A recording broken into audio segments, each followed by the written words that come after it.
शिवाजी महाराजांचा जर यांना अभिमान असला असता या अमित शहाला, तर त्यांनी शिवाजी महाराजांचा एकेरी उल्लेख केलाच नसता. मुळात या अमित शहाची अवकातच काय? छत्रपती शिवाजी महाराजांच्या समाधी समोर उभा राहून भाषण करतोय आणि शिवाजी शिवाजी म्हणून एकेरी उल्लेख करतोय. याची लायकी आहे का अमित शहाची? मध्यंतरी आमच्या डॉक्टर बाबासाहेब आंबेडकरांचा पण अपमान त्याने केला.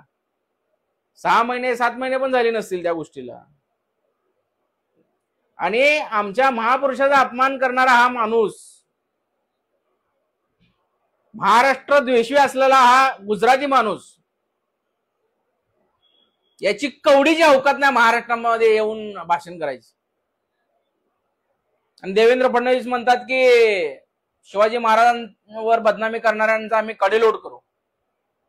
अरे तुमच्या समोर त्या अमित शहानं महाराजांचा एकेरी उल्लेख केलेला आहे.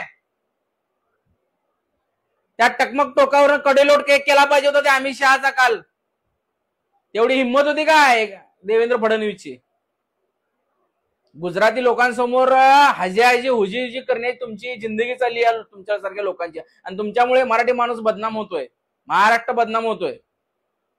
काल एकनाथ शिंदेला पण बाजूला सरक रे म्हणून एक व्हिडिओ व्हायरल झालेला आहे. एकनाथ शिंदे अमित शहा त्या ह्याच्या पाया पडताना, समाधीच्या भौतिक पाया पडताना एकनाथ शिंदेला हे चल बाजूला असं त्यांना म्हणलेलं आहे.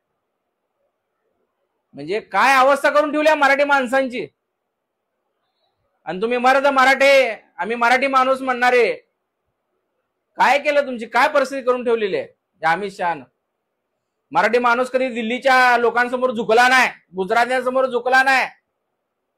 शिवाजी महाराजांचा इतिहास वाचा, इतिहासाची पाने चाळा, कळेल मराठी माणसाने काय त्याग केलेला आहे या महाराष्ट्रासाठी आणि मराठ्यांनी काय त्याग केलेला आहे या महाराष्ट्रासाठी. इतिहासाची पाने चाळा. आयुष्यभर गुजरात्यांची गुलामी करण्यामध्ये तुमची जिंदगी जाणार का? आणि त्या औरंग्याची जी काय कबर आहे, थडगा आहे, त्या थडग्याला त्या अमित शहानं काल समाधीची उपमा दिलेली आहे. समाधी म्हणजे आपल्या हिंदू धर्मामध्ये त्या समाधीला एक विशिष्ट महत्व प्राप्त होते. आणि अमित शहाने काल त्या कबरीला, त्या थडग्याला समाधी उपमा दिलेली आहे. लाज वाटली पाहिजे तुमच्यासारख्या लोकांना. आणि तुम्ही अमित शहाची हजी हुजी करताय.